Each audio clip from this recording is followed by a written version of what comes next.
नमस्कार साथियों, स्वागत है आपका द प्रदीप आईएएस अकेडमी के यूट्यूब सेशन में। आज के इस सेशन में हम चर्चा करने वाले हैं करंट अफेयर की। और आज का जो करंट अफेयर होगा वो होगा आपका 6 से लेकर 10 मई के बीच का। इन 6 से 10 मई के बीच में आपके जितने भी जो द हिंदू न्यूज़पेपर है, साथ ही साथ आपका द मिंट हो गया, पीआईबी की न्यूज़ हो गई, ऑल इंडिया रेडियो हो गया, इन सभी इंग्लिश न्यूज़पेपर और हिंदी न्यूज़पेपर में जितनी भी इम्पॉर्टेंट जो खबरें हैं जिनसे आने वाले एग्ज़ाम में आपके करंट अफेयर के क्वेश्चन संभावित प्रश्न बन सकते हैं, उन सभी प्रश्नों को हम यहाँ पे चर्चा करने वाले हैं। ये वीडियो, ये करंट अफेयर आपको सबसे ज़्यादा हेल्पफुल होगा यूपीएससी के लिए, ईपीएफओ एग्ज़ाम के लिए, आईएएस प्री के लिए और पीसीएस के लिए। सभी एग्ज़ामों में आपके लिए बहुत ज़्यादा महत्वपूर्ण होने वाले हैं।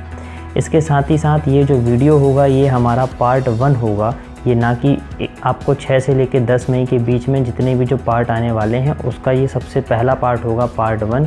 इसके बाद की भी एक और पार्ट आएगा जिसमें आपको कुछ और क्वेश्चंस देखने को मिलेंगे, तो उस पार्ट को भी आप देखना ना भूलें। चलिए सबसे पहले शुरुआत करते हैं हम आज के हमारे प्रैक्टिस क्वेश्चन से, जिसे हम फाइंड आंसर के नाम से जानते हैं। जो हमारा कल का फाइंड आंसर का सवाल था, वो सवाल कुछ इस तरीके से था कि भारत में मज़दूर दिवस की शुरुआत कब हुई है। भारत में आपको मज़दूर दिवस की शुरुआत बताना था। आपके ऑप्शन हैं 1 मई 1991, 1 मई 1891, 1 मई 1823, 1 मई 1923 और 4 मई 1886। ये ऐसे 4 ऑप्शन थे आपके पास जिसमें से आपको बताना था। बहुत सारे बच्चों ने इसका एकदम सही आंसर भी दिया है। मुझे कमेंट बॉक्स में बहुत सारे लोगों ने नहीं दिया है, तो मैं उनसे अनुरोध करना चाहूँगा कि आप अपनी पढ़ाई के साथ खिलवाड़ ना करें और आप जो प्रैक्टिस क्वेश्चन आपको दिए जाते हैं फाइंड आंसर में, तो आप उनकी पड़ताल करें और उसके बारे में जानकारी एकत्रित करके आप हमें कमेंट बॉक्स में ज़रूर करें। देख लेते हैं उस टॉपिक से संबंधित, उस सवाल से संबंधित कुछ तथ्य, क्या कुछ हमें जानकारी यहाँ से मिलती है। प्रत्येक वर्ष की भांति इस वर्ष भी 1 मई को श्रमिक दिवस, इंटरनेशनल लेबर डे 2020 या इसे मई डे के रूप में भी मनाया गया है। भारत में मजदूर दिवस की शुरुआत चेन्नई में 1 मई 1923 में हुई। भारत में लेबर किसान पार्टी ऑफ हिंदुस्तान ने 1 मई 1923 को मद्रास में इसकी शुरुआत की थी। इस दिन को लेबर डे या मई दिवस, श्रमिक दिवस और मजदूर दिवस भी कहा जाता है। अंतर्राष्ट्रीय मजदूर दिवस 4 मई 1886 को अमेरिका के शिकागो शहर में चल रहे मजदूर आंदोलन के बीच पुलिस द्वारा की गई गोलीबारी में कुछ मजदूरों के देहांत के याद में मनाया जाता है। कुछ तथ्यात्मक चीज़ें मैं आपको यहाँ एक बार और बताना चाहूँगा। दरअसल हुआ ये था कि अंतर्राष्ट्रीय मजदूर दिवस 4 मई 1886 की बात है। यहाँ पे क्या हुआ था कि जो पहले मजदूर यहाँ पे काम करते थे उनसे लगभग 24 घंटे काम लिया जाता था। वो मिनिमम 15 से 16 घंटे यहाँ पे क्या करते थे, काम करते थे। इसी चीज़ को ख़त्म करने के लिए इन्होंने मजदूरी को लगभग 8 से 10 घंटे के बीच में करने के लिए क्या किया, एक आंदोलन किया। इस आंदोलन में इनकी यही डिमांड थी कि अब हम श्रमिक लोग जितने भी होंगे वो 15 से 16 घंटे या 24 घंटे पूरा काम नहीं करेंगे। वो मिनिमम 6 से 8 या 8 से 10 घंटे के बीच में एक डिसाइड रखा गया कि 6 से 10 घंटे के बीच में हम यहाँ पे क्या करेंगे, अब काम करेंगे। इसी को लेकर इन्होंने क्या किया, एक आंदोलन किया अमेरिका में। अब इसी दौरान क्या हुआ, इस आंदोलन को दूर करने के लिए पुलिस ने यहाँ पे गोलीबारी कर दी और इस गोलीबारी में लगभग काफ़ी लोगों की मौत हो गई और 100 से भी ज़्यादा यहाँ पे क्या हुआ, मज़दूर घायल हो गए। इन्हीं मज़दूरों की याद में, जो मज़दूर यहाँ पे मर गए थे, उन्हीं की याद में क्या मनाया जाता है, मज़दूर दिवस मनाया जाता है। तो ये थे कुछ तथ्यात्मक इसके पीछे की बैकवर्ड हिस्ट्री। इसके अतिरिक्त और जो जानकारी मिलेगी हमें, इस दिवस को 1 मई को मनाने की परंपरा 1891 को जाकर शुरू हुई। मतलब 1886 में ये आंदोलन हुआ और 1891 में इसे मनाने की परंपरा को शुरुआत किया गया। 1 मई को ही महाराष्ट्र और गुजरात का स्थापना दिवस भी मनाया जाता है। भारत की आज़ादी के समय यह दोनों राज्य बॉम्बे प्रदेश का हिस्सा थे। महाराष्ट्र में इस दिवस को महाराष्ट्र दिवस, जबकि गुजरात में इसे गुजरात दिवस के नाम से भी जाना जाता है। 1 मई से जुड़े न सिर्फ हमें श्रमिक दिवस मनाया जाता है, बल्कि साथ ही साथ यहाँ पे महाराष्ट्र की स्थापना दिवस और गुजरात की स्थापना दिवस भी साथ में मनाया जाता है। तो ये थे हमारे प्रैक्टिस क्वेश्चन फाइंड आंसर के तथ्य, जो कि आपके लिए इम्पॉर्टेंट हो सकते हैं। आप इसे प्रॉपर नोट डाउन कर लें, इसकी बराबर प्रैक्टिस कर लें, ताकि इससे संबंधित जो भी सवाल आपके आने वाले पेपर में आपसे पूछे जाएं वो आपसे पूर्ण रूप से बन जाना चाहिए। आज बात करते हैं हम हमारे आज के वीडियो सेशन के सबसे पहले सवाल की। सवाल नंबर 1 है आपका, गुरुदेव रविंद्रनाथ टैगोर के संदर्भ में निम्न कथनों पर विचार करें। कथन नंबर पहला, इनकी पहली काव्य रचना भानु सिंह है। कथन नंबर दूसरा, गीतांजलि के लिए इन्हें 1913 में साहित्य का नोबेल पुरस्कार दिया गया। कथन नंबर तीसरा, लॉर्ड कर्जन ने इन्हें नाइटहुड की उपाधि दी थी। इसके अलावा हम देख लेते हैं जो हमें कूट दिए गए हैं, इसके हिसाब से आपको आंसर बताना है। नीचे दिए गए कूट का प्रयोग करके आपको सही उत्तर बताना है। केवल 1 और 3, केवल 2, केवल 1 और 2, केवल 2 और 3। सबसे पहले हम जान लेते हैं इसकी चर्चा, इसके टॉपिक के बस हम इस टॉपिक से संबंधित सारे तथ्य हम जान लेते हैं, उसके बाद हम आपको इस सवाल के आंसर को बताएंगे। ये जो तस्वीर आप देख रहे हैं ये रविंद्रनाथ टैगोर की तस्वीर है, इन्हीं से संबंधित ये आपका सवाल है। टॉपिक एनालिसिस में देखते हैं हमें क्या कुछ जानकारी रविंद्रनाथ टैगोर के नाम से मिलती है। कुछ तथ्यात्मक बातें मैं आपको बताऊंगा। दरअसल ये जो गुरुदेव नाम है, ये गुरुदेव इनका नाम नहीं है, एक्चुअल में इन्हें गुरुदेव कहा जाता है, जबकि इनका नाम जो है वो तो रविंद्रनाथ टैगोर या रविंद्रनाथ ठाकुर भी इनके नाम में कहीं कहीं आपको देखने को मिलेगा। जान लेते हैं और क्या जानकारी है। गुरुदेव रविंद्रनाथ टैगोर की 159वीं जयंती मनाने के लिए राष्ट्रीय आधुनिक कला गैलरी एक आभास पर्यटन का आयोजन करने जा रही है, जिसका शीर्षक होगा गुरुदेव, इसकी दृश्य शब्दावली के माध्यम से उनकी यात्रा, ये शीर्षक होगा। ये जो न्यूज़ मैं आपको बता रहा हूँ ये एक्चुअल में जो न्यूज़ है ये 7 मई की द हिंदू न्यूज़पेपर की न्यूज़ है, आप इसे ध्यान रखें, ये अभी की न्यूज़ नहीं है। इसलिए ये जो आयोजन था ये 7 मई का आयोजन था, जो आज मैं आपको इसका पूर्ण रूप से डिटेल दे रहा हूँ। मैंने जैसा कि आपको बताया गुरुदेव ना कि इनका नाम था, बल्कि इन्हें इस नाम से भी जाना जाता था। ये उनका कोई प्रॉपर नाम नहीं था, एक उपाधि जैसा इन्हें गुरुदेव के नाम से दिया गया था। 7 मई 1861 को गुरुदेव रविंद्रनाथ टैगोर का जन्म कलकत्ता में हुआ था। ध्यान रखें इस चीज़ को। भारतीय संस्कृति चेतना में नई जान डालने वाले युग दृष्टा रविंद्रनाथ टैगोर एक ही साथ महान साहित्यकार, दार्शनिक, संगीतज्ञ, चित्रकार, शिक्षाविद, सामाजिक कार्यकर्ता और मानवतावादी भी थे, जिनकी रचनाएं भारत और बांग्लादेश दोनों जगह राष्ट्रगान के रूप में प्रचलित है। आपको बता दूं ये मात्र एक ऐसे कवि हैं, ये पूरे विश्व में मात्र एक ऐसे कवि हैं जिनकी रचनाएं 2 देशों के अंदर क्या होती हैं, राष्ट्रगान के रूप में गाई जाती हैं। जिसमें से एक जो देश है वो है आपका भारत, जहाँ का राष्ट्रगान है जन गण मन, आपको पता होगा। इसी के साथ जो दूसरा देश है जहाँ पे इनकी रचना को राष्ट्रगान के रूप में गाया जाता है, वो जो देश है उसका नाम है बांग्लादेश, जहाँ का जो राष्ट्रगान है उसका नाम है अमार सोनार बांग्ला, अमार सोनार बांग्ला।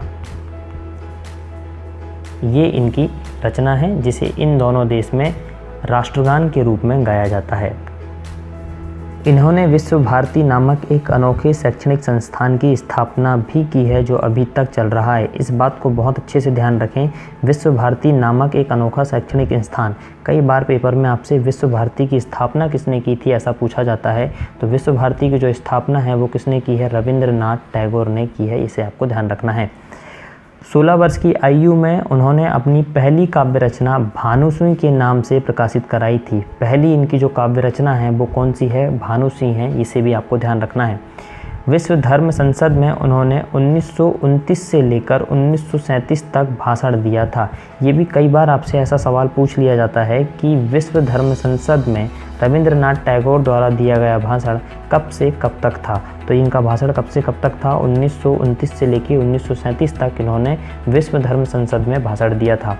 1905 के बंगाल विभाजन के विरोध में उन्होंने एक गीत लिखा जो बहुत ही प्रसिद्ध हुआ, वह गीत था बंगलार माटी बंगार जल। ये एक उनका गीत था जो 1905 में आपको पता होगा बंगाल का विभाजन कर दिया गया था, और ये बंगाल का विभाजन करने का श्रेय हम किसे देते हैं, लॉर्ड कर्जन, जिसके बारे में मैंने आपको इतिहास के लेक्चर में पूर्ण डिटेल में आपको बताया था, कर्जन की प्रतिक्रियावादी नीतियाँ, और इसी दौरान इसने क्या किया था, बंगाल का विभाजन कर दिया था।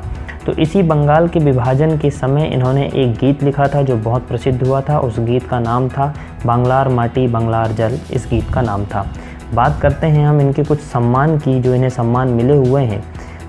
उनकी काव्य रचना गीतांजलि, याद रखें गीतांजलि के लिए उन्हें 1913 में साहित्य का नोबेल पुरस्कार मिला था। 1913, ये आपको सन याद रखना है। किस रचना के लिए दिया गया ये भी आपको ध्यान रखना है। गीतांजलि इनकी एक काव्य रचना है जिसके लिए इन्हें 1913 में क्या दिया गया है, साहित्य का नोबेल पुरस्कार दिया गया है। मैं आपको बताना चाहूँगा ये एशिया के प्रथम व्यक्ति थे। ये आपको बताऊँगा कि ये एशिया के क्या हैं, प्रथम व्यक्ति हैं जिन्हें पहली बार नोबेल पुरस्कार मिला था। ऐसे ये एशिया के प्रथम व्यक्ति हैं जिन्हें पहली बार क्या मिला था, नोबेल पुरस्कार मिला हुआ था। इसके साथ ही सन 1915 में उन्हें राजा जॉर्ज पंचम ने नाइटहुड की पदवी से सम्मानित किया था। 1915 ये डेट हो गई आपकी एक, किसने दिया था, जॉर्ज पंचम ने। किसने दिया था, जॉर्ज पंचम ने इन्हें नाइटहुड की उपाधि दी थी। कौन सी उपाधि दी थी, नाइटहुड, ये आपको ध्यान रखना है, नाइटहुड की उपाधि दी थी, जिसे उन्होंने 1919 में जलियांवाला बाग हत्याकांड के विरोध में वापस कर दिया था। 1919 में आपको पता होगा जलियांवाला बाग हत्याकांड हुआ था। इसी दौरान इन्होंने अपनी इस उपाधि को क्या किया था, वापस कर दिया था। तो ये थे इस सवाल से जुड़े कुछ तथ्य जो हमें जानना ज़रूरी था। अब हम बात करते हैं हमारे सवाल की और देखते हैं इस सवाल का सही आंसर क्या होगा। पहले कथन पे हम आते हैं। पहला कथन कहता है इनकी पहली काव्य रचना भानु सिंह है। बिल्कुल सही बात है, 16 साल की उम्र में ही इन्होंने अपनी पहली काव्य रचना भानु सिंह को क्या किया था, प्रकाशित किया था। गीतांजलि के लिए उन्हें 1913 में साहित्य का नोबेल पुरस्कार दिया गया है। ये भी बिल्कुल सही बात है, 1913 में इन्हें गीतांजलि के लिए ही नोबेल पुरस्कार साहित्य का दिया गया था और ये एशिया के पहले व्यक्ति हैं जिन्हें साहित्य में नोबेल पुरस्कार मिला। कथन नंबर तीसरा, लॉर्ड कर्जन ने इन्हें नाइटहुड की उपाधि दी थी। जी नहीं, ये कथन आपका क्या होगा, गलत होगा, क्योंकि जैसा कि हमने एनालिसिस में देखा कि ये लॉर्ड कर्जन की जगह कौन है यहाँ पे, जॉर्ज पंचम ने इन्हें क्या दिया है, उपाधि दी हुई है। किसकी, नाइटहुड की। तो ये आपको ध्यान रखना है। इस हिसाब से हमारा सही उत्तर क्या हो जाएगा, अगर हम देखेंगे सही उत्तर के बारे में तो केवल 1 और 3 हमारा जो कथन है 1 और 2 सही है, जबकि तीसरा गलत है। 1 और 3 ये नहीं हो सकता, केवल 2 ये भी नहीं हो सकता। 1 और 2 ये कथन हमारा सही होगा, केवल 2 और 3 नहीं होगा। तो इस हिसाब से हमारा सही आंसर क्या होगा, केवल 1 और 2 ये हमारा सही आंसर होगा। बात करते हैं हम हमारे आज के अगले सवाल की। प्रश्न नंबर 2, स्टायरीन गैस के संदर्भ में निम्न कथनों पर विचार कर सही कूट चुनें। वेरी मोस्ट इम्पॉर्टेंट क्वेश्चन होगा ये, क्योंकि ये हाल ही में बहुत ज़्यादा मुद्दे में था। आप सभी को पता होगा कि हाल ही में विशाखापट्टनम में एक एलजी प्लांट है जहाँ पे ये स्टायरीन गैस का रिसाव हुआ, जिससे बहुत सारे लोगों की यहाँ पे मृत्यु हुई थी। तो ये न्यूज़ में लगातार बना हुआ मुद्दा था और इससे संबंधित सवाल आपको आने वाले पेपर में, इवन मेंस में भी आपको इससे संबंधित सवाल देखने को मिलेंगे। कथन नंबर पहला स्टायरीन गैस से संबंधित कहता है कि यह एक रंगहीन तेलीय द्रव्य है। द्रव है ये, नॉट द्रव। द्रव, द्रव मतलब क्या होता है, तरल, तरल बहने वाला मतलब लिक्विड होता है, राइट। एक होता है आपका द्रव्य, द्रव्य मतलब होता है पदार्थ। ये ज़रूरी नहीं है कि आपका क्या होगा, तरल में ही होगा, ये गैस में भी हो सकता है या फिर आपका ठोस में भी हो सकता है। तो इन दोनों शब्दों में आपको फ़र्क पता होना चाहिए। यह एक रंगहीन तेलीय द्रव है, यह अज्वलनशील गैस है, इसके संपर्क में आने से सुनने की क्षमता कम होती है। ये आपको बताना है सही आंसर इसमें क्या होगा। चलिए देख लेते हैं सबसे पहले हम इसके एनालिसिस की कि इस सवाल से संबंधित कौन कौन से तथ्य हमें जान लेने चाहिए जो हमारे सवाल के लिए उपयोगी साबित होंगे। आंध्र प्रदेश के वाइजैग, वाइजैग कहाँ पे पड़ता है आपको बता दूं मैं, वाइजैग जो है विशाखापट्टनम के पास में एक जगह है वाइजैग, ये वहाँ पे पड़ता है। आंध्र प्रदेश के वाइजैग की एक केमिकल यूनिट में स्टायरीन जैसी जहरीली गैस के रिसाव से कई लोगों की मौत हो गई। यह गैस एलजी पॉलीमर इंडस्ट्री के प्लांट से लीक हुई थी। इसे आप ध्यान रखें, ये जो गैस है एलजी पॉलीमर इंडस्ट्री के प्लांट से क्या हुई है, लीक हुई है। किसी भी वनडे एग्ज़ाम में आपसे हाल ही में ऐसा पूछ सकता है कि हाल ही में जो जैसे भोपाल गैस त्रासदी हुई थी तो वहाँ की यूनियन कार्बाइड एक कंपनी है, वहाँ से वो आपकी गैस रिसाव हुआ था और ये गैस रिसाव कहाँ से हुआ है, एलजी के पॉलीमर इंडस्ट्री प्लांट से ये हुआ है, जो कि कहाँ पे है आपकी वाइजैग में है, जो कि कौन से स्टेट में आता है, आंध्र प्रदेश में आता है, राइट। बात करते हैं अगले पॉइंट की। तो स्टायरीन एक कार्बनिक यौगिक है जिसका रासायनिक सूत्र क्या है, C6H5CH12। दरअसल इसे ऐसा लिखा जाता है C6H5CH और ये जो डबल डंडियाँ होती हैं ये आपकी क्या है, सहसंयोजक बंध कहलाते हैं। और CH2 ये इसका क्या है, रासायनिक सूत्र है, केमिकल कंपाउंड का फॉर्मूला है। इसे आपको ध्यान रखना है स्टायरीन गैस का। इसके अलावा इसे एथिनाइल बेंजीन या विनाइल बेंजीन और फिनेलेथेन भी कहते हैं। इसे 3 नाम, एथिनाइल बेंजीन, विनाइल बेंजीन और फेनिलेथिन के नाम से भी जाना जाता है। यह कभी कभी आपसे ऐसे नामों से भी पूछ सकता है, तो इसे आप ध्यान रखें। इसके अलावा यह रंगहीन तेलीय द्रव है, जैसा कि आपको कथन में दिया हुआ था कि यह एक क्या है, रंगहीन है। रंगहीन मतलब इस गैस का कोई भी रंग नहीं है और ये एक तेलीय द्रव है, मतलब इसमें कुछ तेल का गुण पाया जाता है, चिपचिपा सा पदार्थ इसमें पाया जाता है और यह बेंजीन से व्युत्पन्न किया जाता है। स्टायरीन आसानी से वाष्पीकृत हो जाता है, मतलब ये आसानी से क्या होता है, भाप के रूप में बन के उड़ सकता है, ये भाप बन सकता है। इसके साथ जिसकी गंध मीठी होती है, जब ये भाप बनता है तो ये क्या होता है, एक मीठी गंध के रूप में हमें महकता है। परंतु अगर इसकी सांद्रता उच्च हो जाए, अगर इसकी सांद्रता में वृद्धि हो जाती है तो इसकी गंध उतनी अच्छी फिर नहीं रह जाती है। यह ज्वलनशील गैस होती है, मतलब यह जल सकती है। ये जो गैस है इसमें आग लग सकती है। यह वाहनों से निकलने वाले धुएँ, सिगरेट के धुएँ और यहाँ तक कि फल और तरकारियों में भी पाई जाती है। तरकारी मतलब जो सब्जी आप बनाते हैं ग्रेवी वाली, उसे तरकारी कहा जाता है। तो इन सभी में क्या होता है, स्टायरीन पाई जाती है। इसके साथ ही विनिर्माण क्षेत्र में इसका प्रयोग polystyrene, plastic, fibre glass, rubber और लेटेक्स बनाने में होता है। तो ये इसके कुछ उपयोग हैं कि इस गैस का उपयोग किन किन पदार्थों को, किन किन प्रोडक्ट को बनाने में किया जाता है। तो ये आपको क्या है, ध्यान रखना है। और इसके साथ कुछ अन्य तथ्य भी देख लेते हैं जो हमारे लिए इम्पोर्टेंट होंगे। बहुत कम वक्त के लिए अगर मनुष्य इसके संपर्क में आए तो मनुष्य को सांसों की समस्या हो जाती है, रेशेस पड़ जाते हैं, आँखों में जलन होती है और आंतों पर भी इसका असर देखने को मिलता है। तो ये जो है इसके साइड इफ़ेक्ट हैं, ये जो मैं आपको बता रहा हूँ, इस गैस के क्या हैं, साइड इफ़ेक्ट है। इसके संपर्क में आने से होने वाले समस्याएं, होने वाले रोग यहाँ पे आपको देखने को मिलेगा। इसके साथ ही अगर लंबे वक्त तक इन गैस के बीच व्यक्ति रहे तो केंद्रीय स्नायु प्रणाली खराब होने लगती है, मतलब एक प्रकार से उसे बीचों बीच अब उसे क्या, सांस लेने की जो उसकी पद्धति होगी, शारीरिक पद्धति, वो पूर्ण रूप से खराब हो जाएगी। इसके साथ ही सरदर्द, कमजोरी, डिप्रेशन, सुनने की क्षमता खत्म होना तक हो सकता है। कुछ मामलों में कैंसर और अवसाद भी हो सकता है। तो ऐसे कुछ इसके साइड इफ़ेक्ट आपको देखने को मिले हैं। बात कर लेते हैं हम हमारे क्वेश्चन की। ये तो था इस टॉपिक से संबंधित कुछ तथ्य। अब सवाल में बात करते हैं। सवाल कहता है कि यह एक रंगहीन तेलीय द्रव है। क्या ये कथन सही है? जी बिल्कुल सही है। यह एक रंगहीन गैस है और इसमें कुछ तेल का गुण भी पाया जाता है। यह अज्वलनशील गैस है। जी नहीं, यह एक, जबकि क्या है, ये एक ज्वलनशील गैस है जो जल सकती है, साथ ही साथ वाष्पीकृत भी हो सकती है। इसके संपर्क में आने से सुनने की क्षमता कम होती है। ये कथन भी आपका क्या है, सही कथन है। मतलब पहला और तीसरा कथन आपके सही हैं, जबकि दूसरा कथन आपका क्या है, गलत है। तो सवाल में आपसे पूछा था सही कथन के बारे में, तो पहला और तीसरा मतलब ऑप्शन नंबर ए आपका सही आंसर होगा। बढ़ते हैं अगले सवाल की ओर। अगला सवाल क्या कहता है, इस कंप्लीट लेक्चर की पीडीएफ आप हमारे टेलीग्राम चैनल से डाउनलोड कर सकते हैं। टेलीग्राम की लिंक आपको डिस्क्रिप्शन में मिल जाएगी। आज का प्रश्न क्रमांक 3, लोक लेखा समिति के संदर्भ में निम्न कथनों पर विचार करें। इस समिति का कार्य सरकार के सभी वित्तीय लेन देन संबंधी विषयों की जांच करना है। इसका अध्यक्ष केंद्रीय वित्त मंत्री होता है। इसका कार्यकाल 2 वर्ष का होता है।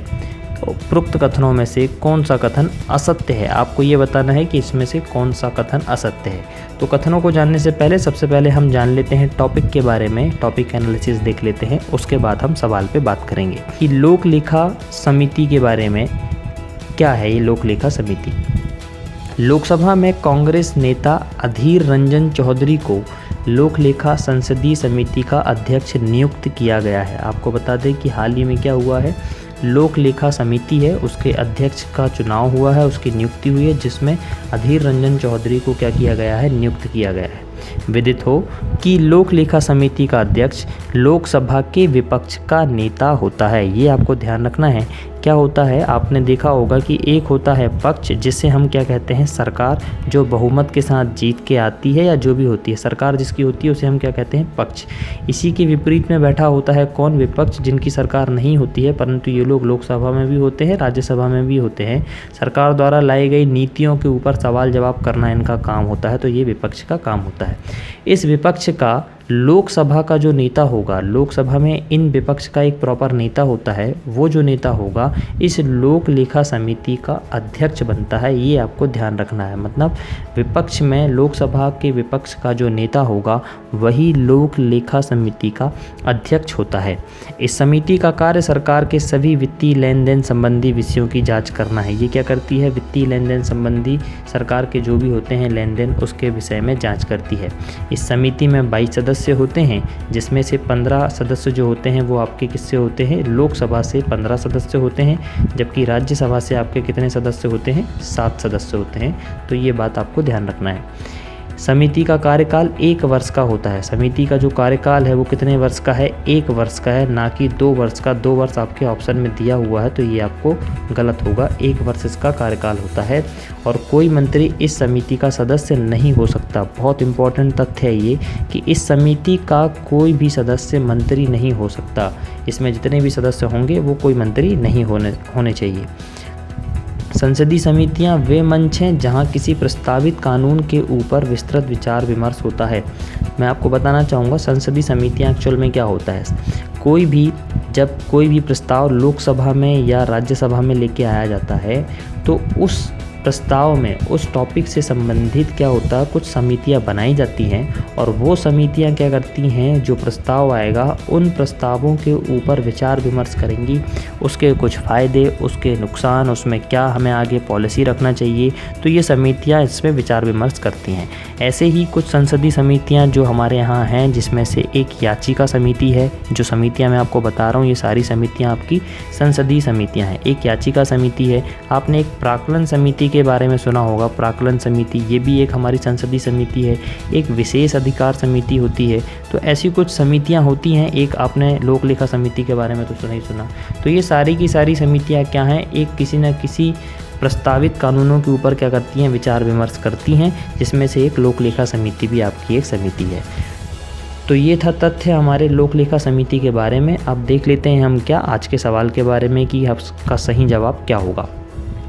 इस समिति का कार्य सरकार के सभी वित्तीय लेन देन संबंधी विषयों की जांच करना है। जी हाँ, बिल्कुल सही कथन है ये।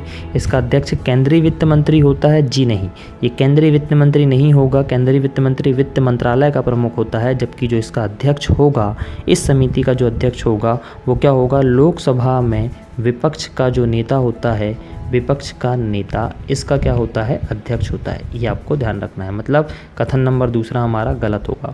इसका कार्यकाल 1 वर्ष का होता है। जी नहीं, 1 वर्ष नहीं, इसका कार्यकाल होता है 2 वर्ष। इसका कार्यकाल 2 वर्ष का नहीं, 1 वर्ष का होता है। तो ये आपका तीसरा कथन भी क्या होगा, गलत होगा।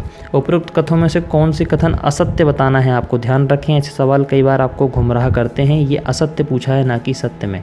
तो इसमें असत्य कौन से होंगे आपके, दूसरा और तीसरा, जबकि पहला कथन आपका क्या है, सही है। तो कथन नंबर दूसरा और तीसरा इसका सही आंसर होगा, मतलब ऑप्शन नंबर बी। बढ़ते हैं हम हमारे आज के अगले सवाल की ओर। क्या कहता है हमारा अगला सवाल। इस सवाल को जानने से पहले एक चीज़ और आपको मैं बता देता हूँ अधीर रंजन चौधरी जी के बारे में। अधीर रंजन चौधरी, ये जो तस्वीर आप देख रहे हैं ये अधीर रंजन चौधरी की है।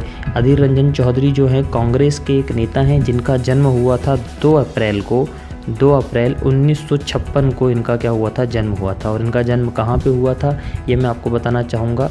बहरमपुर, आपने सुना होगा, बहरमपुर एक जगह है, यहाँ पे इनका क्या हुआ था, जन्म हुआ था। और ध्यान रखें ये कांग्रेस के नेता हैं। ये क्या हैं, ऑल इंडियन नेशनल कांग्रेस के ये एक नेता हैं। तो ये थी अधीर रंजन चौधरी के बारे में आपकी जानकारी, जो हाल ही में क्या है, विपक्ष के नेता हैं और अभी अभी इन्हें लोक लेखा समिति का अध्यक्ष बनाया गया है। बढ़ते हैं हम अगले सवाल की ओर। प्रश्न क्रमांक 4, कठोरता सूचकांक, जिसे इंग्लिश में स्ट्रिंजेंसी इंडेक्स भी कहा जाता है, के बारे में निम्न कथनों पर विचार करें। कथन नंबर पहला, यह कोविड-19 महामारी के प्रसार के विभिन्न स्तरों पर किसी देश ने कितने कठोर कदम उठाए हैं यह बताता है। कथन नंबर दूसरा, इसे ऑक्सफोर्ड विश्वविद्यालय ने तैयार किया है।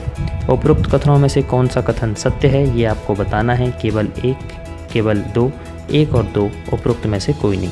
जान लेते हैं पहले टॉपिक एनालिसिस में इस कथन के, इस सवाल के बारे में। ये जो आप इमेज देख रहे हैं ये ऑक्सफोर्ड विश्वविद्यालय की इमेज है। ये जो बिल्डिंग आप देख रहे हैं ये ऑक्सफोर्ड विश्वविद्यालय है। जान लेते हैं ऑक्सफोर्ड विश्वविद्यालय के बारे में भी जानेंगे। पहले जानते हैं हम इस सवाल के बारे में।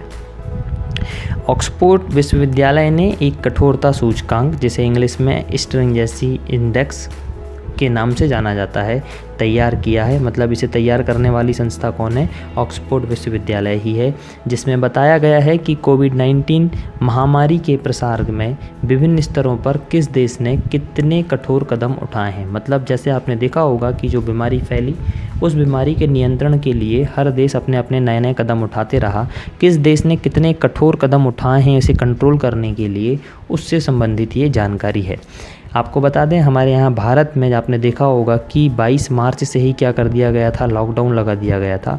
तो ये जो 22 मार्च है, इसी 22 मार्च में जो कदम उठाया गया था, यही एक प्रकार का कठोर कदम है। इसी कारण से भारत को इसके अंदर 100 में से 100 मार्क्स मिले हैं, जिसकी जानकारी आपको आगे मिलेगी। ठीक है, इस सूचकांक के अनुसार भारत वह देश है जिसने अन्य देशों की तुलना में बहुत पहले ही कड़े कदम लागू किए थे। जैसा कि मैंने आपको बताया कि भारत ने शुरुआत में ही बहुत ऐसे कड़े कदम उठा लिए थे जिसके कारण से संक्रमण आपका कम फैले। ठीक, इसमें कठोरता को मापने के लिए 0 से लेकर 100 तक का पैमाना होता है।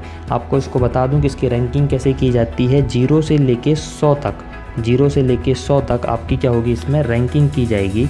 और इस रैंकिंग में जिसे जितने अधिक अंक मिलेंगे वो उतने कठोर कदम उसने क्या किया है, उठाया है इस संक्रमण को रोकने के लिए। और जिसे जितने कम नंबर मिलेंगे उसने उतने मतलब छोटे कदम उठाया है कंट्रोल करने के लिए। उसने बहुत देरी कर दी है एक प्रकार से, वो इसका मतलब रहेगा।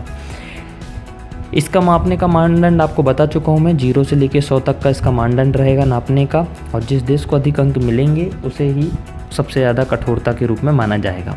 भारत के अतिरिक्त 100 अंकों वाले अन्य देश Honduras, Argentina, Jordan, Libya, Sri Lanka, Serbia और रवांडा है।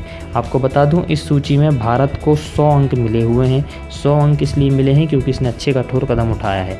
इसी के साथ साथ Honduras, Argentina, Jordan, Libya, Sri Lanka, Serbia और रवांडा को भी इसमें क्या मिला हुआ है, 100 नंबर मिले हुए हैं इस सूचकांक के अंदर। तो ये थी हमारे सवाल से संबंधित कुछ तथ्य। अब आते हैं सवाल में कि सवाल ने हमसे क्या पूछा था। यह कोविड-19 महामारी के प्रसार के विभिन्न स्तरों पर किसी देश ने कितने कठोर कदम उठाए हैं यह बताता है। जी हाँ, बिल्कुल सही कथन है ये।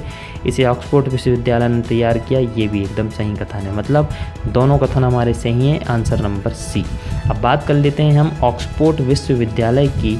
ऑक्सफोर्ड विश्वविद्यालय के बारे में कुछ तथ्य आपको जान लेना चाहिए। ऑक्सफोर्ड यूनिवर्सिटी जो है यह आपकी इंग्लैंड में एक स्थित यूनिवर्सिटी है और यह इंग्लैंड का सबसे पुराना विश्वविद्यालय है। इसकी जो स्थापना की गई थी ऑक्सफोर्ड यूनिवर्सिटी की, ये 8वीं सदी में की गई थी। 8वीं जो सदी होती है उस समय की गई थी। लगभग 1096 वर्ष उस समय चल रहा था, तब इसकी क्या की गई थी, स्थापना की गई थी। तो ये कुछ तथ्य आपको पता होने चाहिए। यह इंग्लैंड में स्थित एक विश्वविद्यालय है। बढ़ते हैं हम हमारे आज के अगले सवाल की ओर। इस लेक्चर की कंप्लीट PDF आप हमारे टेलीग्राम चैनल से ज्वाइन कर सकते हैं। आज का 5वां और अंतिम सवाल होगा ये, एशियाई अवसंरचना निवेशक बैंक AIIB के संदर्भ में निम्न कथनों पर विचार करें। AIIB बैंक एक अंतर्राष्ट्रीय वित्तीय संस्था है। मतलब ये जो एशियाई अवसंरचना निवेश बैंक है ये एक इंटरनेशनल फाइनेंशियल एक संस्था है जिसका मुख्यालय जेनेवा, स्विट्ज़रलैंड में है। यह बैंक फिलीपींस की सरकार द्वारा प्रस्तावित किया गया था। इसकी स्थापना 1966 में हुई थी। इन कथनों को आपको सोच समझ के पढ़ना है और उसके हिसाब से फिर आपको जो कथन सत्य हैं उनको बताना है। पहले कथन बताने से पहले हम पहले एनालिसिस देखते हैं कि एनालिसिस में क्या हमें जानकारी मिलेगी, उसके बाद हम इस सवाल पे बात करेंगे। ये पिक्चर जो आप देख रहे हैं ये आपकी AIIB की पिक्चर है, एशियन इंफ्रास्ट्रक्चर इन्वेस्टमेंट बैंक, जो कि चाइना में है। ये आपको मैं बता दूं। अब बात करते हैं हम इसके टॉपिक की। टॉपिक एनालिसिस में देखते हैं, पिछले दिनों एशियाई अवसंरचना निवेश बैंक AIIB ने भारत की पहल पर कोविड-19 आकस्मिक प्रतिक्रिया एवं स्वास्थ्य तंत्र सन्नद्धता परियोजना, जिसे इंग्लिश में कोविड-19 emergency response and health system preparedness project के लिए $500 मिलियन की मंजूरी दे दी है। मतलब भारत ने जैसे ही हमारे यहाँ एक आकस्मिक कोष बनाया था, ऐसा ही कुछ इन्होंने किया हुआ है। AIIB का फुल फॉर्म है एशियन इंफ्रास्ट्रक्चर इन्वेस्टमेंट बैंक, ये इसका फुल फॉर्म है। AIIB बैंक एक अंतर्राष्ट्रीय वित्तीय संस्था है जिसका मुख्यालय बीजिंग चाइना में है, ना कि इसका मुख्यालय जेनेवा स्विट्जरलैंड में है, जबकि इसका मुख्यालय बीजिंग चीन में है। इसकी स्थापना 2014 में हुई थी और इसके कार्यकलाप 2016 में प्रारंभ हुए थे। इसकी स्थापना कब हुई थी? 2014 में हुई थी और इसका जो हेडक्वार्टर है वो कहाँ पे है? बीजिंग के अंदर इसका हेडक्वार्टर आपको देखने को मिलेगा, जो कि कहाँ पे है? आपका चाइना में है, राइट। इसके अलावा और क्या जानकारी हमें यहाँ से मिलती है उसे देख लेते हैं। अब इसमें विश्व भर के 102 सदस्य इसके सदस्य देश बन चुके हैं, मतलब इसके जो टोटल सदस्य हैं वो 102 हैं। इसके अलावा इस बैंक को एशियाई क्षेत्र में बुनियादी ढांचे के विस्तार के उद्देश्य से बनाया गया है। यह बैंक चीन की सरकार द्वारा प्रस्तावित किया गया है। याद रखें, ये जो बैंक है इसको बनाने के लिए जो पहल की थी वो किसने की थी? चाइना ने की थी। इसे बनाने की पहल चीन ने की थी, इसे इसके लिए चीन ने प्रस्तावित किया था। हाल ही में भारत चीन की अगुवाई वाली एशियाई इंफ्रास्ट्रक्चर इन्वेस्टमेंट बैंक का सबसे बड़ा लाभार्थी के रूप में उभरा है। इस बैंक की पूंजी $100 बिलियन है। यह राशि एशियाई विकास बैंक मतलब ADB एशियन डेवलपमेंट बैंक की पूंजी के 2/3, ADB की ये लगभग 2/3 और विश्व बैंक मतलब WB वर्ल्ड बैंक की ये लगभग आधे के बराबर होती है। तो ये कुछ जानकारी हमें AIIB से संबंधित जानकारी थी, तो जो हमने टॉपिक एनालिसिस में देखा। इसके बाद हम देखते हैं सवाल में हमसे क्या पूछा गया था उसके बारे में जानकारी ले लेते हैं। सवाल में हमसे कहा गया था कि AIIB बैंक एक अंतर्राष्ट्रीय वित्तीय संस्था है जिसका मुख्यालय जेनेवा स्विट्जरलैंड में है। क्या ये कथन सही है? जी नहीं, ये कथन गलत होगा, क्योंकि ये वित्तीय संस्था तो है परंतु इसका जो हेडक्वार्टर है वो कहाँ पे है? बीजिंग में है, चाइना में है। तो ये आपको ध्यान रखना है, इसका हेडक्वार्टर कहाँ पे है? चाइना के एक शहर बीजिंग में है। चाइना की राजधानी भी बीजिंग ही है। इसके अलावा ये कथन आपका गलत है। यह बैंक फिलीपींस की सरकार द्वारा प्रस्तावित किया गया था। क्या ये सही होगा? जी नहीं, इसे प्रस्तावित करने वाला देश कौन सा है? चाइना है। तो दूसरा कथन भी हमारा यहाँ पे क्या होगा? गलत होगा। इसकी स्थापना 1966 में हुई थी। जी नहीं, ये कथन भी हमारा गलत है। दरअसल 1966 में एशियन डेवलपमेंट बैंक की स्थापना की गई थी, जो कि फिलीपींस में इसका हेडक्वार्टर है। तो ये स्थापना उसकी है, जबकि AIIB की स्थापना 2014 में की गई थी, जिसे चाइना द्वारा प्रस्तावित किया गया था और यह 2016 में कार्यान्वित हो गई थी, मतलब इसकी पॉलिसी 2016 में लागू कर दी गई थी। इस हिसाब से हमारे तीनों कथन जो हैं गलत साबित हो रहे हैं। तो कथनों से हम देखते हैं कि कौन से कथन सत्य हैं। जी नहीं, तीनों कथन सत्य हैं, मतलब ऑप्शन नंबर डी आपका सही आंसर होगा, उपयुक्त में से कोई भी नहीं। बात कर लेते हैं चाइना की। चाइना अभी यहाँ पे मुद्दे में आ गया है, तो चाइना के बारे में कुछ जानकारी आप जान लीजिए। चाइना की जो राजधानी है वो क्या है? यहाँ की राजधानी बीजिंग यहाँ की राजधानी है, ये आपको पता होना चाहिए। यहाँ के राष्ट्रपति का नाम क्या है? शी जिनपिंग, ये भी आपको पता होना चाहिए। कल के लेक्चर में भी मैंने आपको बताया था। यहाँ के जो राष्ट्रपति हैं उनका नाम क्या है? शी जिनपिंग यहाँ के क्या हैं? राष्ट्रपति हैं। यहाँ के जो प्रधानमंत्री हैं यहाँ इनका नाम है प्रधानमंत्री का ली कचियांग, यहाँ के प्रधानमंत्री का नाम है। ली कचियांग यहाँ के प्रधानमंत्री है। यहाँ की जो करेंसी है इसका आपको पता होना चाहिए। यहाँ की जो करेंसी है उसका नाम है युआन, परंतु युआन का एक और नाम आपको देखने को मिलेगा, वो भी आप ध्यान रखें। युआन का एक और नाम क्या है? रेन मिन बी यहाँ की करेंसी का एक और नाम है, ये आपको पता होना चाहिए। चाइना से संबंधित इतनी जानकारी आपको पता होना चाहिए। आप कोशिश ये करें कि चाइना का मैप आप ज़रूर देखें, उसके इर्द गिर्द उसके पड़ोसी देशों के बारे में भी आपको जानकारी होना चाहिए कि कितने देशों से ये कंट्री लगती है। ये आप होमवर्क के रूप में आपको एक काम देता हूँ मैं। बढ़ते हैं हम अगले सवाल की ओर। बात कर लेते हैं हम आज के हमारे फाइंड आंसर की। टॉपिक एनालिसिस की जानकारी आप PDF से डाउनलोड कर सकते हैं। ये PDF आपको हमारे टेलीग्राम चैनल में मिलेगा, उसकी लिंक डिस्क्रिप्शन में आपको मिल जाएगी। फाइंड आंसर में आज का आपका सवाल है त्रिशूल पूरम उत्सव मुख्यतः किस राज्य में मनाया जाता है? ये आपको बताना है, या यह किस राज्य का उत्सव है ये आपको बताना है। त्रिशूल पूरम उत्सव केरल, तमिलनाडु, कर्नाटक, तेलंगाना, इसके बारे में आप घर में जाके क्या करें, बढ़िया जांच पड़ताल करें, इसके बारे में पूरी डिटेल आप बताएं। सही आंसर के साथ साथ आप इससे जुड़ी हुई कुछ तथ्यात्मक जानकारी भी हमें बता सकते हैं कमेंट बॉक्स में लिखकर कि त्रिशूरपूरम उत्सव क्या है, उसे वहाँ पे इसे क्या कहा जाता है, कब इसे पहली बार मनाया गया, किस राजा ने इसको मनाने के लिए वहाँ पे सबसे पहली बार इसे मनवाया था। तो ऐसे कुछ जानकारी आप कमेंट बॉक्स में लिख के भी पहुँचा सकते हैं। तो ये था आज का आपका सेशन। मुझे उम्मीद है कि आपको ये सेशन पसंद आया होगा, ये जानकारी आपके लिए बहुत महत्वपूर्ण होगी।